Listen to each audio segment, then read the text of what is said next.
نحمده ونصلي ونسلم على رسوله الكريم اما بعد فاعوذ بالله من الشيطان الرجيم بسم الله الرحمن الرحيم وما ارسلناك الا رحمة للعالمين صدق اللہ العلی العظیم۔ 4 دن کی چاندنی پھر اندھیری رات ہے۔ اللہ رب العالمین نے جتنی بھی رحمتیں عطا فرمائی ہیں وہ رحمتیں کبھی کبھی زحمت بن جاتی ہیں۔ بارش ہوتی ہے تو پانی آتا ہے، اب جب زیادہ بارش ہوتی تو سیلاب آ جاتا ہے، تو یہ رحمت بھی زحمت بن جاتی ہے۔ ہوا ضروری ہے، ہوا اگر بند ہو جائے تو جینا بہت مشکل ہے، لیکن ہوا اگر بہت زیادہ ہو جائے تو طوفان آ جاتا ہے۔ سورج کی روشنی ضروری ہے، جس سے ہمیں روشنی ملتی ہے، جسم کو توانائی ملتی ہے، لیکن اگر سورج کی روشنی زیادہ بڑھ جائے، تیز ہو جائے تو ہیٹ اسٹروک ہو جاتا ہے۔ تو سورج کی روشنی رحمت ہے، لیکن کبھی کبھی زحمت بن جاتی ہے۔ کھانا پکانے کے لیے آگ کی ضرورت ہے، لیکن آگ اگر چولہے سے نکل کر اگر وہ بڑھ جائے تو علاقے کے علاقے کو جلا دیتی ہے۔ ہر رحمت زحمت بن سکتی ہے، ہر رحمت زحمت بن جاتی ہے، لیکن قرآن پاک میں اللہ رب العالمین ایک وہ رحمت کا ذکر فرماتا ہے جو رحمت ہی رحمت ہے، اور اللہ بڑے خوبصورت انداز میں فرماتا ہے وَمَا أَرْسَلْنَاكَ إِلَّا رَحْمَةً لِلْعَالَمِينَ، اے محبوب ہم نے آپ کو پورے جہاں کے لیے رحمت بنا کر بھیجا ہے۔ آقا علیہ الصلوۃ والسلام ایسی رحمت ہیں جو ہمیشہ سے رحمت تھے، رحمت ہیں اور ہمیشہ ہی رحمت رہیں گے۔ اس دنیا میں بھی رحمت مصطفیٰ ہیں، اور وہ ایسی رحمتیں قبر میں بھی شفاعت مصطفیٰ ہیں، حوض کوثر میں ایسی رحمت ہیں کہ جامع مصطفیٰ ہیں، اور پورے صراط میں ایسی رحمت ہیں کہ صدائے مصطفیٰ ہیں، اور جنت میں ایسی رحمت ہے کہ رفیق رفاقت مصطفیٰ ہیں۔ آقا علیہ الصلوۃ والسلام کی ذات ہمیشہ رحمت ہی رحمت ہے۔ اب میں جو عرض کرنا چاہ رہا تھا کہ بارش رحمت ہے، لیکن اس دفعہ بہت شدید بارشیں ہوئی ہیں، جس کی وجہ سے کئی ممالک میں بڑے نقصان ہوئے ہیں۔ پاکستان میں بڑا نقصان ہوا، ہندوستان میں نقصان ہوا، ایران میں نقصان ہوا، افغانستان میں نقصان ہوا، اور بہت سارے ممالک میں اللہ جانتا ہے یہ کیا ہے، کیا معاملہ ہے، اللہ کے کام اللہ ہی بہتر جانتا ہے۔ اتنی بارشیں ہوئی ہیں کہ جس کی وجہ سے گھر تباہ ہو گئے، زمینیں جو ہے دھس گئیں۔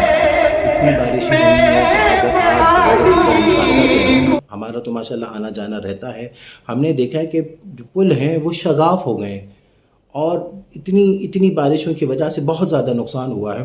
اور آج میں جو عرض کرنا چاہتا ہوں وہ یہ کہ شدید بارشوں میں اپنی پیاروں کی قبریں جا کر قبرستان میں دیکھیں۔ ہمارے جو پیارے ہیں وہ دنیا سے رخصت ہو کر کسی کو 10 سال ہو گئے، کسی کو 20 سال ہو گئے، کسی کو 30 سال ہو گئے، کسی کو 40 سال ہو گئے، کسی کو 50 سال ہو گئے، تو ہمیں یہ چاہیے کہ ہم قبرستان میں جا کر ان کی قبروں کو دیکھیں۔ اور یاد رکھیے قبرستان میں جا کر اگر ہمارے اپنے کی پیاروں کی قبریں محفوظ ہیں تو اچھی بات ہے، اور اگر کوئی دوسروں کی کسی کی قبر اگر ٹوٹ گئی ہے، یا اگر وہ دھس گئی ہے، یا اگر ان کی کسی کے جسم کی کچھ چیزیں نظر آ رہی ہیں تو اس کا شرعی حکم کیا ہے؟ بات یہ نا، ہمیں تو اپنی پیاروں کی قبروں کی فکر ہونی چاہیے، لیکن اگر کسی غیر کی قبر بھی اگر اس کے جسم کی ہڈیاں وغیرہ نظر آ رہی ہیں تو اعلیٰ حضرت امام احمد رضا خان فاضل بریلوی فتاوی رضویہ جلد نمبر 25 اور 403 نمبر صفحے میں فرماتے ہیں کہ اگر کسی کی قبر سے کوئی ہڈیاں یا اس کی کوئی چیز نظر آ رہی ہے تو واجب ہے کہ اس کی قبر کو بند کیا جائے، اس کی قبر پہ مٹی ڈالی جائے۔ تو قبرستان جائیں، اور قبرستان میں جا کر پہلے اپنے پیاروں کی قبروں کو دیکھیں، اور قبرستان کا معائنہ کریں، وہاں دیکھیں وہاں صورتحال کیا ہے، اور دیکھیں اب حکم کیا ہے۔ میں آپ کو شرعی مسئلہ بھی بتا دوں، اگر قبر کی مٹی دھس گئی ہے، اگر اس کے اندر اس کے درمیان میں یا ایسے سلیب یا اس طرح کچھ رکھ سکتے ہیں تو وہ رکھیں، اور اس کے اوپر مٹی ڈال دیں، اور پھر اس کے سائڈ میں پکی کر دیں۔ اب اس کا مسئلہ میں آپ کو عرض کرتا چلوں کہ یہ مسئلہ کہاں سے اخذ ہے، یہ شرعی کیا مسئلہ ہے کہ اگر کسی قبر سے مٹی ہٹ جائے تو اس کے اوپر مٹی ڈالنے کا حکم جو ہے بخاری شریف سے بتاتا ہوں۔ بخاری شریف کتاب الجنائز باب ما جاء فی قبر النبی صفحہ نمبر 186 جلد نمبر 1 میں ہے۔ حضرت ولید فرماتے ہیں کہ آقا علیہ الصلاۃ والسلام کے جو دربار ہے، مزار پر انوار ہے، وہاں سے کسی کا قدم مبارک ظاہر ہونے لگا۔ لوگ پریشان ہو گئے، اور لوگ پریشان ہو گئے کہیں آقا علیہ الصلاۃ والسلام کا قدم مبارک تو نہیں۔ یہ حضرت عمر بن عبدالعزیز کا دور تھا، بخاری شریف میں ہے، کتاب الجنائز میں۔ اب وہ لوگ پریشان ہو گئے، اور پریشان یہ تھے کہ آقا علیہ الصلاۃ والسلام کا قدم مبارک تو نہیں ہے۔ پھر حضرت عروہ سے پوچھا گیا، جب انہوں نے قدم مبارک کو دیکھا تو انہوں نے کہا کہ آقا علیہ الصلاۃ والسلام کا قدم مبارک نہیں، یہ حضرت عمر فاروق رضی اللہ تعالیٰ عنہ کا قدم مبارک ہے۔ حضرت عمر بن عبدالعزیز کا دور ہے، کتنے سو سال گزر چکے ہیں، لیکن قربان جائیے اللہ رب العالمین نے اپنے پیاروں کی جسم کو سلامت رکھا۔ یہ ہمارا عقیدہ درست پتہ چلتا ہے، بخاری شریف میں ہے، اور اس سے ہمارا عقیدہ پتہ چلتا ہے کہ اللہ کے پیاروں کا جو جسم مبارک ہے وہ اللہ رب العالمین آقا علیہ الصلاۃ والسلام کے صدقے صحیح و سالم رکھتا ہے۔ پھر اس پر مٹی ڈال دی گئی ہے۔ تو اب مقصد یہ ہے کہ قبرستان جائیے اور قبر کو پکی بھی کریں، سائڈ سے پکی کریں، اور اس میں جو اگر دھنس گئی ہے تو اس کو مٹی ڈالیں۔ اچھا، آج کچھ لوگ چیما گوئیاں کرتے ہیں، وہ کہتے ہیں کہ قبر کو پکی نہیں کرنا چاہیے۔ تو اس کا مسئلہ بھی میں عرض کرتا چلوں، کیونکہ بات اسی مناسبت سے چل رہی ہے، تو میں نے کہا کہ کچھ آپ کے معلومات میں اضافہ بھی ہو جائے۔ دیکھیں، قبر، بعض لوگوں کا کہنا یہ ہے کہ قبر جو اوپر جو ہوتا ہے، قبر کے اوپر کا جو وہ اس کو قبر کہتے ہیں، لیکن اکثریت کا کہنا یہ ہے کہ وہ جگہ جو جہاں پر میت کو دفن کیا جاتا ہے وہ جگہ قبر کہلاتی ہے، اور اس کے اوپر جو نشانی کے لیے جو ہم پکی کرتے ہیں اس کو کہتے ہیں تعویذ۔ اس کا معنی ہوتے ہیں علامت، یعنی قبر کی علامت پتہ چل جاتی ہے یہ قبر ہے۔ بعض یہ کہتے ہیں کہ یہ مباح ہے، اگر اوپر نشانی کے طور پہ علامت بنا لیں تو مباح کے معنی ہوتے ہیں تو کریں تو بھی کوئی حرج نہیں، نہ کریں تو بھی کوئی حرج نہیں، لیکن بہت سارے لوگ یہ کہتے ہیں کہ اوپر علامت رکھنی چاہیے۔ اب یہ جو مسئلہ ہے کہ قبر کو پکی کرنا منع ہے، تو اس کی حقیقت کیا ہے؟ بات یہ ہے، علماء فرماتے ہیں کہ وہ جگہ جہاں پر میت کو رکھا جاتا ہے، جہاں پہ دفن کیا جاتا ہے، اس جگہ کو سیمنٹ بجری اس طرح جو ہے پکا کرنا منع ہے، اور اوپر جو ہے وہ قبر کو پکی کی جا سکتی ہے، اوپر پکی کی جا سکتی ہے۔ اور میں آپ سے ایک عرض کرتا چلوں کہ دیکھیں، میری بات کو آپ سنیں اور تحقیق کریں، تحقیق ضروری ہے۔ تحقیق سے آپ کے عقیدے میں، آپ کے علم میں پختگی آئے گی۔ آپ نے آقا علیہ الصلاۃ والسلام کے مزار پر انور کی زیارت تو کی ہوگی تصویر کی شکل میں۔ آقا علیہ الصلاۃ والسلام کا مزار جو ہے وہ پکی ہے۔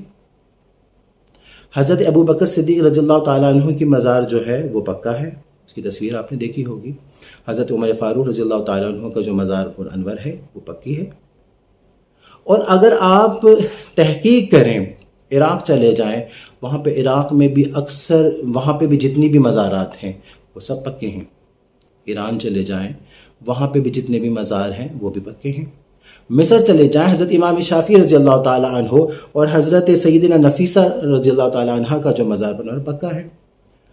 اور آپ ترکی چلے جائیں، حضرت ایوب انصاری رضی اللہ تعالیٰ عنہ کا مزار ماشاءاللہ وہ پکا ہے۔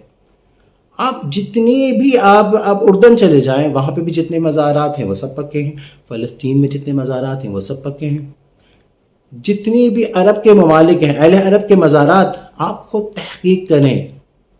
اور میں آپ کو عرض کرتا چلوں، صرف عرب کے علاوہ، سعودی عرب کے علاوہ پورے عرب کے جتنے بھی مزارات ہیں سب پکے ہیں الحمدللہ۔ یہ جو کہا جاتا ہے نا کہ پاکستان اور ہندوستان کے مزارات پکے ہیں، ایسا نہیں ہے۔ آپ تحقیق کریں گے تو آپ کو پتہ چلے گا کہ صرف سعودی عرب کے علاوہ جتنے بھی مزارات ہیں وہ سب پکے ہیں۔ اور سعودی عرب میں بھی جب سے یہ سعودی عرب والے آئے ہیں، آل سعود جو ہیں، تب سے لے کر یہ تقریباً 1925 اس دوران، یہ تقریباً 90-95 سال ان کے ہوئے ہوں گے، تب سے یہ انہوں نے مزارات کو بالکل ختم کر دیا، بالکل ملیامیٹ کر دیا۔ اس سے پہلے کہ آپ اگر تحقیق کریں تو پتہ چلے گا حضرت سیدہ فاطمہ زہرا رضی اللہ تعالیٰ عنہ کا مزار پکا ہے۔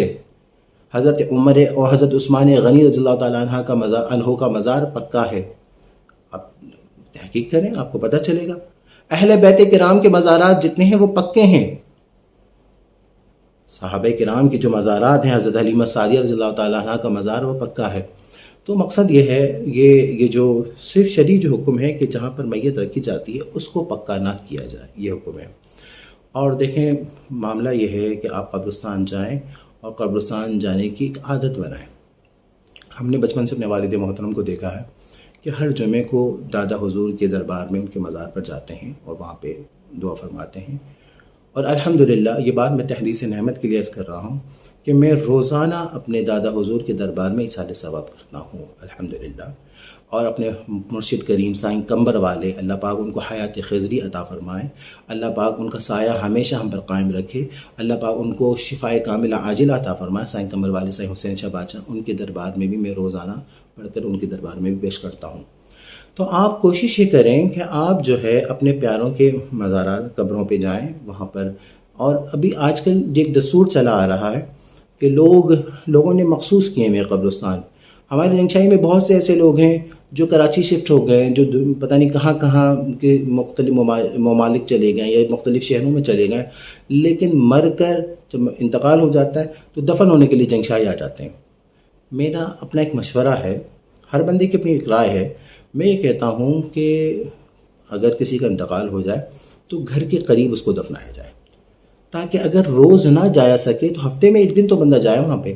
اور دیکھیں جو بندہ دنیا سے رخصت ہو جاتا ہے نا، اس کو نیکیوں کی ضرورت ہوتی ہے، اس کو کھانا پینا دولت سونے جواہرات کی ضرورت نہیں ہوتی، اس کو جو ہے نا وہ ایصال ثواب کی ضرورت ہوتی ہے، اس کو ثواب کی ضرورت ہوتی ہے. تو کوشش یہ کریں کہ اگر گھر کے قریب اگر کسی کا انتقال ہو تو وہاں ان کو دفن کریں. اور اگر بالفرض کوشش یہ کریں کہ روز نہیں جا سکتے، ہفتے میں ایک دن جائیں. اچھا میرا ایک مشورہ یہ ہے کہ خود بھی جائیں اور اپنے بچوں کو بھی لے جائیں، تاکہ ان کو پتہ تو چلے نا کہ ہمارے ابا جان ہمارے دادا کے دربار میں جاتے ہیں، ان کے قبر پہ جاتے ہیں. تو اب دیکھیں ہم نے بھی مرنا ہے، آپ نے بھی مرنا ہے. اگر ہم ان کو ایک عادت وہ بھی دیکھیں گے تو ان کو بھی ایک وہ ہوگا، ان کی بھی ایک عادت بنے گی کہ جب ہم دنیا سے رخصت ہو جائیں گے تو ہمارے آنے والی نسل جو ہے ہماری قبر پر آئے گی اور ان کو ہمیں ایسا ایصال ثواب کرے گی. تو یہ میرا مشورہ ہے کہ اپنے بچوں کو بھی لے جائیں اور ان کو سکھائیں. اور اگر جو گھر پر ہیں وہ بھی کوشش یہ کریں کہ اگر روز نہیں تو ہفتے میں ایک دن ان کو ایصال ثواب کریں. اب دیکھیں ایصال ثواب کی شرعی حیثیت جو ہے وہ میں آپ کو بتاتا چلوں. حضرت سعد رضی اللہ تعالیٰ عنہ جو ہے وہ آقا علیہ الصلوۃ والسلام کے ساتھ غزوے میں تشریف لے گئے تھے. جب واپس آئے تو آقا علیہ الصلوۃ والسلام سے عرض کیا، رسول اللہ میری والدہ محترمہ جو ہیں وہ دنیا سے رخصت ہو گئیں، پردہ فرما گئی ہیں، اور اگر میں یہاں ہوتا تو کوئی خدمت کرتا، اب کوئی ایسا عمل بتائیے کہ ان کو فائدہ پہنچے. آقا علیہ الصلوۃ والسلام نے فرمایا کہ سعد تم کنواں کھدوا دو. انہوں نے کنواں کھدوا دیا اور اس کا نام حضور نے رکھا بئر لأم سعد، سعد کی ماں کا کنواں. اب مجھے ایک بات بتائیے، کیا حضرت سعد کی والدہ آ کر پانی پیتی تھی؟ اس سے کیا مراد تھا؟ اس سے مراد، یہ سنن ابن داؤد میں ہے، اس سے مراد یہ ہے کہ اس میں سے جو پانی پیے گا اس کا ثواب سعد رضی اللہ تعالی عنہ کی والدہ محترمہ کو پہنچے گا. اچھا اب ایک شبہ ہوتا ہے، کچھ لوگ اعتراض کرتے ہیں، وہ کہتے ہیں کہ دیکھیں جو مر گیا جب تک زندہ ہے اس کے نام اعمال میں نہیں کیا، جب مر گیا تو اس کو کوئی فائدہ نہیں پہنچتا اگر کوئی اس کو. اچھا پھر کچھ لوگ ایسے ہیں وہ یہ کہتے ہیں کہ ہاں اگر فائدہ پہنچتا ہے تو دو فائدہ پہنچتے ہیں، یا تو اولاد اگر کوئی نیکی کرے گا تو اس کا فائدہ ہوگا، یا کوئی صدقہ جاریہ ہوگا اس کا فائدہ ہوگا. اب میں آپ کو دلائل تو ماشاءاللہ ہزاروں ہیں، میں چند دلائل آپ کو دیتا ہوں. یہ جو حضرت سعد والا واقعہ ہے یہ تو اولاد کا وہ ہے، اس میں صدقہ جاریہ بھی آ جاتا ہے، لیکن میں آپ کو چند دلائل ایسے دیتا ہوں جس سے آپ کو پتہ چلے گا کہ اولاد کے علاوہ بھی یا صدقہ جاریہ کے علاوہ بھی کوئی ایسا عمل کیا جائے جس کے ذریعے فائدہ پہنچتا ہے. اعمال بھی ہزاروں ہیں جس کی وجہ سے جیسے میت کو جو ہے دنیا سے جو رخصت ہو گیا اس کو فائدہ پہنچتا ہے، لیکن میں چند دلائل آپ کو دیتا ہوں.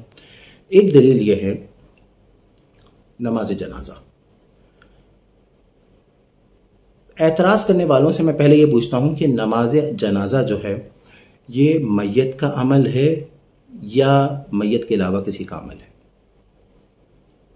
پہلا سوال، یقیناً میت تو نماز جنازہ نہیں پڑھ رہا نا، تو یہ میت کے غیر لوگوں کا عمل ہے۔ دوسری بات یہ ہے کہ میت کا غیر ہے تو اس میں تو چلیں اولاد تو 1 2 4 ہوں گے، اکثریت تو غیر ہے نا، تو اب اکثریت غیر ہے، اب میں ان سے یہ سوال پوچھتا ہوں کہ نماز جنازہ کا فائدہ میت کو پہنچتا ہے یا نہیں پہنچتا؟ اب اگر کوئی یہ کہے کہ نماز جنازہ کا فائدہ میت کو نہیں پہنچتا تو میں کہوں گا یہ تو بڑا مذاق ہے۔ دیکھیں نا، دین کا کوئی عمل بے مقصد نہیں ہوتا۔ یہ تھوڑی ہے کہ لوگ جمع ہو جائیں، لوگ جمع ہو کر پھر کھڑے ہو جائیں، نماز پڑھیں، اور یہ کوئی ایکسرسائز تو نہیں ہے نا۔ اس کا فائدہ ہم دعا کرتے ہیں اللہم اغفر لحینا و میتنا، اے اللہ مغفرت فرما زندوں کی اور مردے کی مغفرت فرما۔ یعنی نماز جنازہ کا اگر فائدہ نہ ہوتا تو یہ بے مقصد بات تھی۔ نماز جنازہ کا فائدہ ہے، تبھی تو اس کا فائدہ ہے نا، اس کا ہم جو دعا کرتے ہیں، نماز جنازہ پڑھتے ہیں، یقیناً اس کا فائدہ ہے۔ پہلی بات، میت نہیں نماز جنازہ ادا کرتا، غیر لوگ کرتے ہیں، اور دوسری بات یہ ہے کہ ان میں اکثریت جو ہے اولاد نہیں ہوتی، اکثریت غیر لوگ ہوتے ہیں، اور دوسری بات یہ ہے کہ دین میں کوئی معاملہ، کوئی کام غیر مقصد نہیں ہوتا۔ صحیح؟ تو یہ حکم ہے نماز جنازہ۔ نماز جنازہ جو ہے فرض کفایہ ہے، جب نماز ادا کی جاتی ہے تو اس کا یقیناً فائدہ میت کو پہنچتا ہے، ایک دلیل۔ دوسری دلیل یہ ہے کہ ہم نماز میں جو دعا مانگتے ہیں، رب جعلنی مقیم الصلاۃ ومن ذریتی ربنا اغفر لی، اے ہمارے رب میری مغفرت فرما، ولوالدی، اور میرے ماں باپ کی مغفرت فرما۔ اب اگر کوئی کہے گا کہ مولانا صاحب اس میں تو اپنی مغفرت کا حکم ہے، والدین کی مغفرت کا حکم ہے، تو ہم بھی تو یہی ذکر کرتے ہیں کہ اپنے لیے مغفرت کی دعا کرو، والدین کی مغفرت کے لیے دعا کرو، جو غیر لوگوں کے لیے جو جن کا کوئی واسطہ نہیں ہوتا ان کے لیے۔ تو میں عرض کرتا ہوں آگے بھی سنیے، ربنا اغفر لی، اے ہمارے رب میری مغفرت فرما، ولوالدی، میرے ماں باپ کی مغفرت فرما، وللمؤمنین یوم یقوم الحساب، یوم حساب تک آنے والے، یوم حساب تک جتنے مومنین ہیں ان کی مغفرت فرما، وللمؤمنین، مومنین کے لیے، وللمؤمنین یوم یقوم الحساب، حساب قائم ہونے والے دن تک جتنے مومن ہیں یا اللہ سب کی مغفرت فرما۔ اب مجھے ایک بات بتائیے، آنے والے قیامت تک جتنے ہوں گے وہ کیا والدین ہوں گے؟ تو وہ تو مومنین ہے نا۔ تو ہمیں حکم یہ ہے مومنین کے لیے بھی مغفرت کی دعا کرنا۔ اب اگر کوئی کہے کہ بھئی دعا کرنے سے کیا ہوتا ہے، تو یقیناً دعا کرنے سے فائدہ ہوتا ہے، مغفرت کے لیے دعا کرنا ہے نا۔ تو اگر دعا کا فائدہ ہی نہیں ہوتا تو ہمیں دعا کرنے کا حکم ہی نہیں ملتا۔ یعنی ہم ہر نماز میں دعا مانگتے ہیں، اپنے لیے بھی، اپنے والدین کے لیے بھی، اور مومنین کی مغفرت کے لیے بھی دعا کرتے ہیں۔ تو دین ہمیں بے مقصد اور ہر نماز میں اور بار بار نماز میں، فرض ہو، واجب ہو، وتر ہو، یعنی واجب ہو، سنت ہو، نوافل ہو، سب میں ہمیں حکم ہے کہ اپنے لیے بھی دعا کرو، اپنے والدین کے لیے بھی دعا کرو، اور قیامت تک آنے والے مومنین کے لیے بھی دعا کرو۔ تو اور یہ تو ہو ہی نہیں سکتا کہ دعا کا کوئی فائدہ نہ ہو، یقیناً دعا کا فائدہ ہوتا ہے۔ اب اگر جو لوگ اعتراض کرتے ہیں کہ قرآن خوانی دوسرے لوگ پڑھ کے نہ مانگیں، ایصال ثواب نہ کریں، جو صرف اپنے ہیں وہی قرآن خوانی پڑھ کے ایصال ثواب کریں گے تو فائدہ پہنچے گا، تو مجھے پہلے بتائیے جب مغفرت کی دعا مومنین کے لیے کی جا رہی ہے تو دعا زیادہ افضل ہے یا قرآن پاک زیادہ افضل ہے؟ تو یقیناً قرآن پاک زیادہ افضل ہے نا۔ تو جب دعا مومن کے لیے جب فائدہ پہنچا سکتی ہے، ہمارا یقین ہے، ہمارا ایمان ہے، اور اللہ نے ہمیں حکم دیا ہے کہ مومنین کے لیے مغفرت کی دعا کرو، جب مومنین کو، توجہ طلب بات ہے، جب مومنین کو دعا سے فائدہ پہنچ سکتا ہے تو قرآن کا فائدہ بھی مومنین کو پہنچ سکتا ہے۔ یہ دوسری دلیل ہو گئی۔ تیسری دلیل حج بدل جو کی جاتی ہے، اگر کوئی دنیا سے رخصت ہو گیا، اگر کوئی اس نے حج نہیں کیا، حج فرض تھا، تو حج بدل آپ جانتے ہیں کہ حکم یہ ہے کہ کوئی بندہ اپنے ماں باپ کے لیے کسی کو حج بھیجے گا حج بدل کی نیت کر کے، تو اب اس کے لیے ضروری نہیں ہے کہ حج بدل اولاد ہی کرے، سمجھ لیں، اولاد کا حج کرنا، حج بدل کرنا ضروری نہیں ہے، کوئی بھی مومن کے ذریعے آپ حج بدل کروا سکتے ہیں۔ جب کوئی بندہ حج بدل کی نیت کر کے حج کرے گا تو اس کو فائدہ پہنچے گا، میت کو جب فائدہ پہنچے گا تو مقصد یہ ہے کہ کسی اور کے عمل کا فائدہ بھی میت کو پہنچ سکتا ہے۔ تو یہ میں نے چند دلائل دیے، اور کبھی انشاءاللہ پھر بے شمار اس کے دلائل عرض کروں گا۔ اللہ رب العالمین سے دعا ہے کہ ہمیں اپنے پیاروں کی فکر کرنے کی اپنی بھی آخرت کی فکر کی توفیق عطا فرما، اور اپنے پیاروں کو ایصال ثواب کی بھی توفیق عطا فرما۔ اللہ رب العالمین سے دعا ہے کہ ہمیں عمل کی توفیق عطا فرمائے۔ وآخر دعوانا الحمدللہ۔